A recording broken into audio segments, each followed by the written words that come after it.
Maka kita yang diarahkan, dimudahkan oleh Allah ke rumah Allah, itu satu anugerah yang besar. Syukuri nikmat ini dan terus kita mohon kepada Allah Subhanahu wa taala agar nikmat hidayah ini terus terjaga dan dijaga oleh Allah Subhanahu wa taala sampai kita berjumpa dengan Allah. Ma'asyiral muslimin, a'azzallahu wa iyyakum. Bulan Ramadan dikenal dengan bulan Al-Quran karena di bulan ini diturunkan Al-Quran Al-Karim.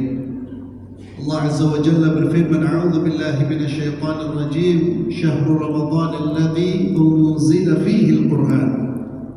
Bulan Ramadan adalah bulan diturunkannya Al-Quran.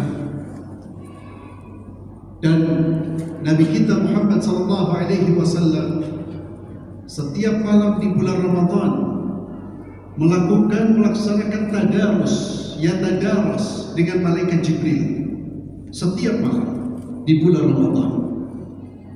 Demikian pula para ulama-ulama kita, orang-orang saleh dari kalangan sahabat, tabi'in, tabi'ut tabi'in, mereka merasakan betul bahwa bulan Ramadan ini merupakan bulan Al-Quran, sehingga mereka memfokuskan diri untuk membaca Al-Quran. Imam Malik rahimahullah yang biasa membuka buku-buku hadisnya, mengajarkan ilmu hadis khusus di bulan Ramadan, menutup buku hadisnya, fokus dengan Al-Quran. Kalau Imam Malik menutup buku hadisnya, padahal buku hadis, kitab hadis adalah kitab yang sangat bermanfaat, ilmu itu ditutup untuk sementara agar fokus bisa dengan Al-Quran, maka kita pun seharusnya menutup semua bacaan-bacaan, semua yang biasa kita baca, kita tutup, tidak perlu dibuka kecuali memang hal-hal yang sangat urgent. Termasuk banyak-banyaklah menutup gadget kita, banyak-banyak mematikan gadget kita, kecuali saya katakan jika ada kepentingan, ada hal yang urgent. Anda bayangkan orang-orang saleh itu menutup buku-buku yang lain, hadis dan seterusnya.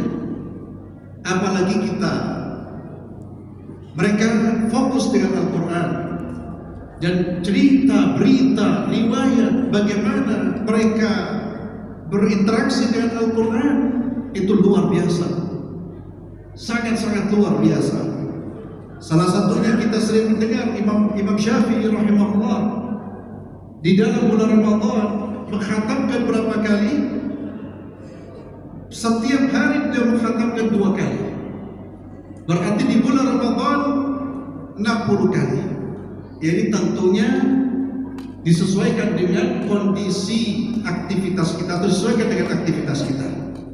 Artinya apa? Kita memang tidak perlu atau tidak harus sama seperti Imam Syafi'i.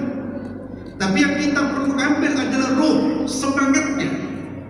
Semangat berinteraksi, semangat untuk fokus dengan Al-Quran dan mengabaikan semua bacaan-bacaan yang lain.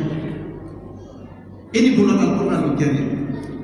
Dan juga kita syukuri, alhamdulillah, mungkin kita juga anak-anak kita termasuk masjid-masjid, alhamdulillah di bulan Ramadan lebih banyak membaca Al-Quran dibandingkan di bulan-bulan yang lain selain bulan Ramadan.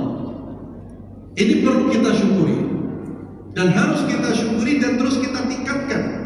Interaksi kita dengan Al-Quranul Karim jangan sampai terbatas hanya pada bulan Ramadan, karena Al-Quranul Karim merupakan kitab suci yang Allah turunkan untuk membimbing kita sepanjang kita hidup, bukan sepanjang di bulan Ramadan. Kitab yang seharusnya kita banyak berinteraksi, berakrab-akrab dengannya. Dan Allah Azza wa Jalla melalui lisan Nabi Muhammad SAW menjanjikan siapa yang banyak membaca Al-Quran, mencintai Al-Quran, berinteraksi dengan Al-Quran, maka Al-Quran nanti akan menjadi pembelanya di hari kiamat, sebagaimana hadis Nabi SAW, Iqra'ul Quran fa innahu ya'ti yaumal qiyamah syafi'an li ashabihi. Bacalah Al-Quran, sesungguhnya Al-Quran akan memberi syafaat bagi ashabi, kepada sahibul Quran. Siapa sahibul Quran ma'asyiral muslimin? Sahib itu teman yang selalu menemani. Itu sahib. Kawan setia. Kalau bahasa kita katakan ini sahib saya, itu berarti orang ini selalu menemani kita. Itu sahib, kawan setia. Maka mereka yang mendapatkan syafaat dari Al-Quran adalah yang setia dengan Al-Quran, yang selalu berdampingan dengan Al-Quran, bukan yang hanya membacanya Senin Kemis atau hanya di bulan Ramadan.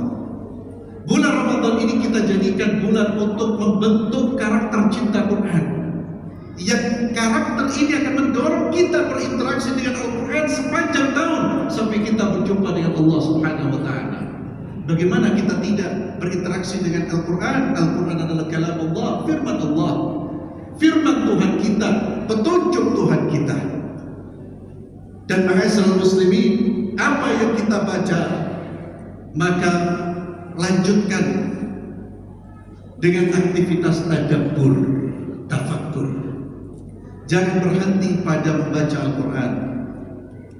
Allah Azza wa Jalla berfirman, Kitabun anzalnahu ilaika mubarakun liyadabbaru ayatih wa liyatadhakkaru ulul albab.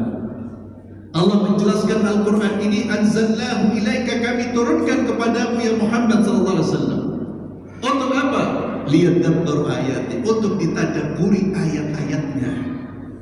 Maka ma'asyiral muslimin, kita yang sudah membaca Al-Quran, silakan dilanjutkan, perbanyak membaca Al-Quran, namun jangan berhenti pada sekedar membaca.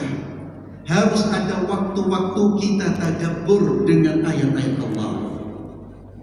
Bahkan di dalam surat Muhammad, Allah Azza wa Jalla mencela mereka-mereka yang tidak mau tadabbur dengan Al-Quran. Allah Azza wa Jalla berfirman, afala yatadabbaruna Al-Quran am ala qulubin aqfaluha.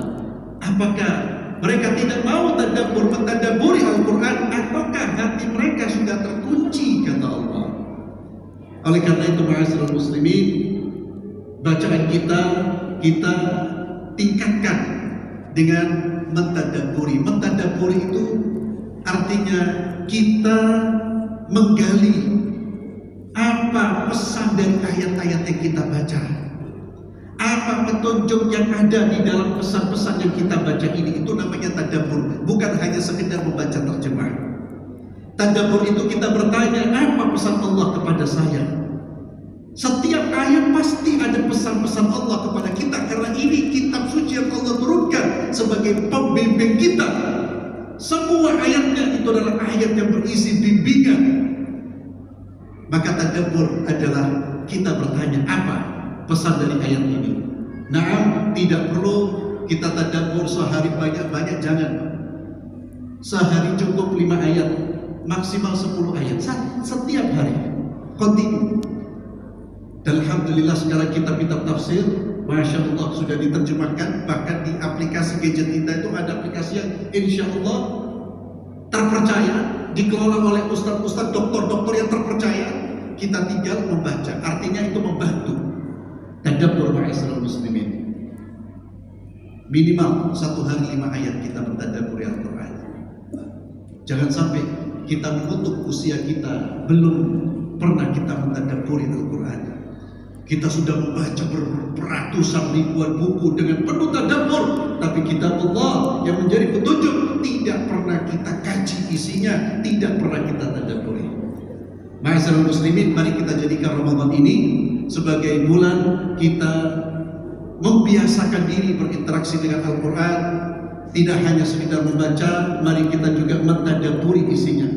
Demi Allah, jika kita sudah mencintai Al-Quran, akrab dengan Al-Quran, Allah pasti akan memberikan banyak kebaikan, di antaranya tuma'ninatul qalbi, tenangnya hati. Orang yang ahli Al-Quran, di dalam posisi apapun, dimanapun dia hidup, Allah pasti akan memberikan ketenangan. Ala bidzikrillah tatma'innul qulub.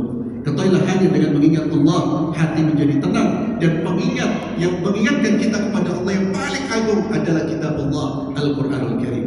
Mari kita biasakan berakrab-akrab dengan Al-Quran. Mudah-mudahan Ramadan tahun ini membentuk karakter di dalam diri kita, karakter cinta Al-Quran, akrab dengan Al-Quran, dan kita juga membiasakan untuk mentadabburi Al-Quran sehingga kita menjadi ahli Al-Quran di hari kiamat kelak. Mudah-mudahan apa yang saya sampaikan dengan doa kafaratul majlis. Subhanakallahumma bihamdik asyhadu an la ilaha illa anta astaghfiruka wa atubu ilaik. Assalamualaikum warahmatullahi wabarakatuh.